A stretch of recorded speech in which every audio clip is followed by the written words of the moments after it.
भाषणबाजी बंद करो, बंद करो, बंद करो। विपक्ष का सम्मान करो, सम्मान करो, सम्मान करो। एलओपी का सम्मान करो, सम्मान करो, सम्मान करो। प्रधानमंत्री लोग क्या लौट जा, लौट जा।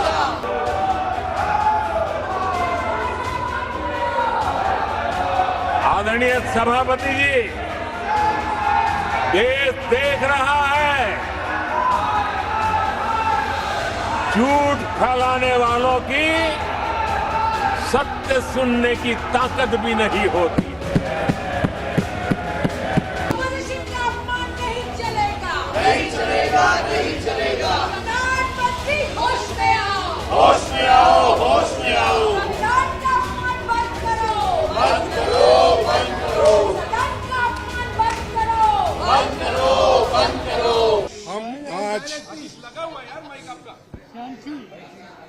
हम सबने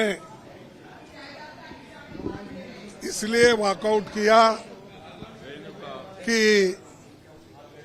जो प्राइम मिनिस्टर अपना राष्ट्रपति अभिभाषण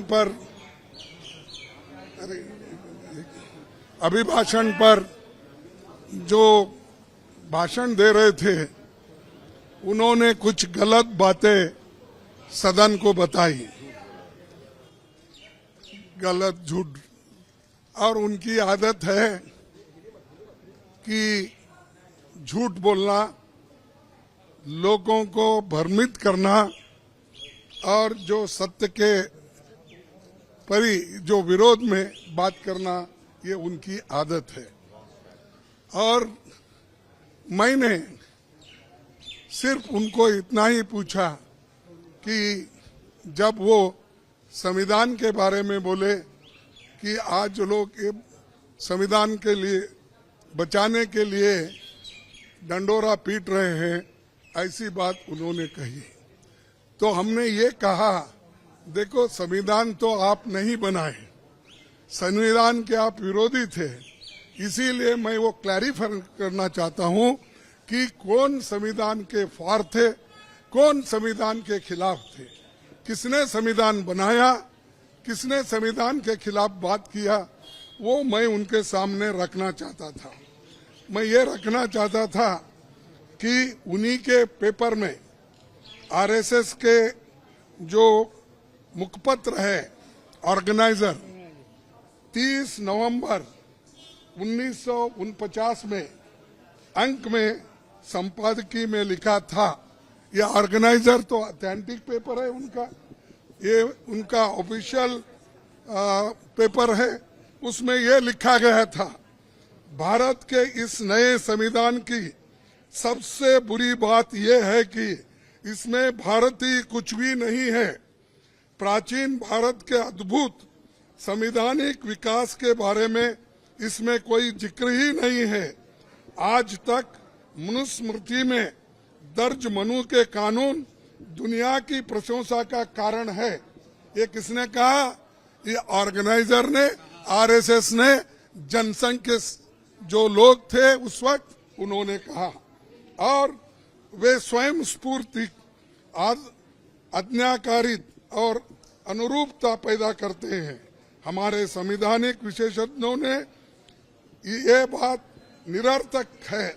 उन्होंने ये कहा कि यहाँ तक जो कॉन्स्टिट्यूंट असेंबली के मेंबर से किए हैं ये गलत है। उन्होंने उस वक्त अपोज करके इस संविधान को उन्होंने नकार दिया था, और आज उसकी रक्षा की खुद बात करते हैं और हमारे को बोलते हैं कि हम संविधान विरोधी है। अरे खुद विरोधी है, जन्मता ही विरोधी है, शुरू से विरोधी है। इसको जब इसका जन्म शुरू हुआ उस दिन से इन्होंने बहुत से पुतले जलाए, अंबेडकर के, नेहरू जी के पुतले जलाकर रामलीला मैदान में उन्होंने ये सब काम किया। आज ये बोल रहे हैं कि हम संविधान के विरोधी हैं। संविधान बचाओ हम इसलिए बोल रहे हैं क्योंकि इसमें आरएसएस की मंशा क्या है, जनसंघ की मंशा क्या थी और बीजेपी की आज जो मंशा क्या है ये। और बार बार ये भी कहते हैं कि एक मिनट, बार बार ये भी कहते हैं बाबा साहब अंबेडकर को इन्होंने इज्जत नहीं दी, उन्होंने सब कुछ उनको हरा दिया। ऐसी गलत बातें यहां पर भी कही गई, वहां पर भी वो कह रहे। कल हमारे नड्डा साहब ने वहां भी कहा, अब ये भी यहां कहेंगे। फिर भी मैं आपको बताना चाहता हूं, ड्राफ्टिंग कमेटी के चेयरमैन बाबा साहब अंबेडकर ने अपने शब्दों में कहा है कि मुझे बहुत आश्चर्य हुआ था जब प्रारूप समिति ने मुझे अपना अध्यक्ष चुना। सुन रहे हैं आप? समिति में मुझसे बड़े, मुझसे बेहतर और मुझसे सक्षम लोग थे। ये कांग्रेस पार्टी के अनुशासन का ही कमाल है कि प्रारूप समिति संविधान सभा में संविधान को हर धारा और हर संशोधन के बारे में निश्चित जानकारी के साथ प्रस्तुत कर सकी। कौन करे? कांग्रेस वाले करे। और इसको बाबा साहब अंबेडकर ने कहा, और ये कहते हैं इन्होंने विरोध किया, उन्होंने ये किया, उनका अपमान किया। आगे मैं बताऊंगा। इसलिए संविधान सभा के समक्ष संविधान के प्रारूप के अबाध रूप से प्रस्तुत किए जाने के समस्त श्रेय पर कांग्रेस पार्टी का हक बनता है। ये बात मैं कहने वाला था, और मेरी बात सुन रहे नहीं। मैं मिनटों से हाथ उठा रहा हूं। हमारे सभी पार्टी, इंडिया गठबंधन पार्टी पूरी उठ के डिमांड कर रही थी, मांग रही थी। हम ध्यान खींच रहे थे चेयरमैन साहब, ना हमको वो मौका नहीं मिला। मैं फिर प्रधानमंत्री से खुद रिक्वेस्ट किया, 1 बार 2 बार 3 बार, लेकिन उन्होंने भी उसको नकार दिया।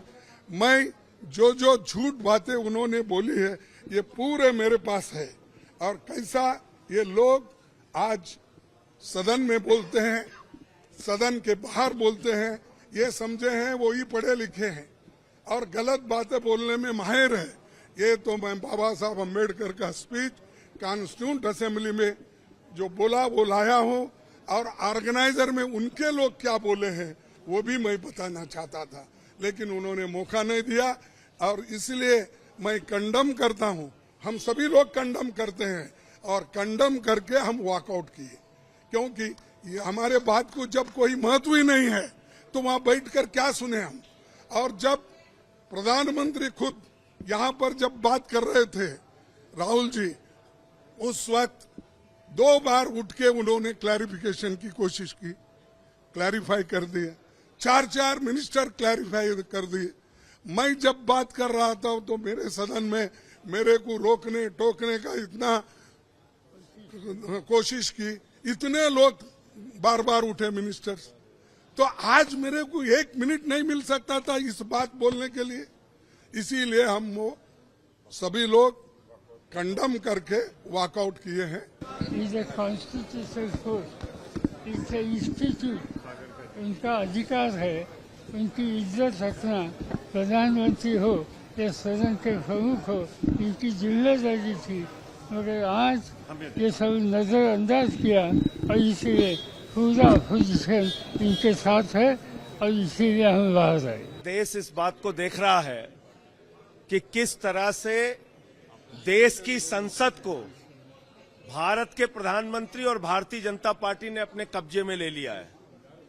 जब लीडर ऑफ अपोजिशन संसद के लोकसभा के सदन में बोलते हैं, सारे मंत्री उनको इंटरप्ट करते हैं, राहुल गांधी को।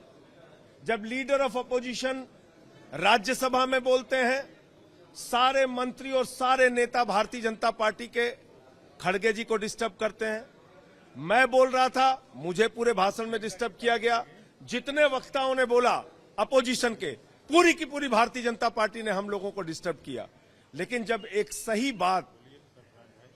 बात बोलने के लिए बार बार रिक्वेस्ट किया गया खड़गे जी के द्वारा, एलओपी जो हैं हमारे सदन के, उनको बोलने नहीं दिया गया। प्रधानमंत्री से रिक्वेस्ट किया गया, फिर भी नहीं बोलने दिया गया। यही है संविधान का गला घोटना, यही है संसद का गला घोटना, यही है लोकतंत्र का गला घोटना। ऐसे ही देश के प्रधानमंत्री एक तरफा झूठ बोल रहे थे। हमें अपना पक्ष रखने नहीं दिया जा रहा था और पूरा देश देख रहा है आज बाबा साहब के संविधान को, भारत के लोकतंत्र को, आरक्षण व्यवस्था को किस तरह से भारतीय जनता पार्टी और प्रधानमंत्री नरेंद्र मोदी कुचलना चाहते हैं। इसलिए हम सब लोगों ने वॉकआउट करके प्रधानमंत्री के झूठे बेबुनियाद भाषण का बहिष्कार किया है। संविधान से संबंधित कांग्रेस को लेकर कुछ बातें माननीय प्रधानमंत्री जी ने अपने भाषण में रखी थी, जिस पर एलओपी को ऑब्जेक्शन था कि उनका कहना था कि वो गलत बोल रहे हैं और वो अपने साथ कुछ डॉक्यूमेंट्स रखे थे जिसमें कि 1949 में 30 नवंबर को छपा ऑब्जर्वर नाम का आरएसएस के मुखपत्र में साफ लिखा हुआ था कि जो संविधान बना है वो बिल्कुल ही भारत की जो संस्कृति है, मनुवादी जो संस्कृति है, उसके अनुरूप नहीं है। इस तरह की बातें उसमें छपी थी और उन्होंने एक और डॉक्यूमेंट अपने साथ रखा था जिसमें साफ लिखा था कि बाबा साहब अम्बेडकर जी ने ये कहा है कि आज कांग्रेस की वजह से ही उन्हें अध्यक्ष बनाया गया, कांग्रेस की उदारता की वजह से बाबा साहब अम्बेडकर जी अध्यक्ष बने हैं और इसका पूरा श्रेय जो है संविधान का वो कांग्रेस को जाता है। ये दोनों बातें डॉक्यूमेंट्स में थी। उस डॉक्यूमेंट्स को दिखाने के लिए बार बार एलओपी हमारे खड़गे जी, माननीय खड़गे जी बार बार ये अनुरोध कर रहे थे स्पीकर से भी और माननीय प्रधानमंत्री जी से भी, और पूरा विपक्ष उनका साथ दे रहा था। सब लोग चाह रहे थे कि 1 मिनट उनको बोलने दे दिया जाए, लेकिन उस पर बिल्कुल तवज्जो नहीं दी गई।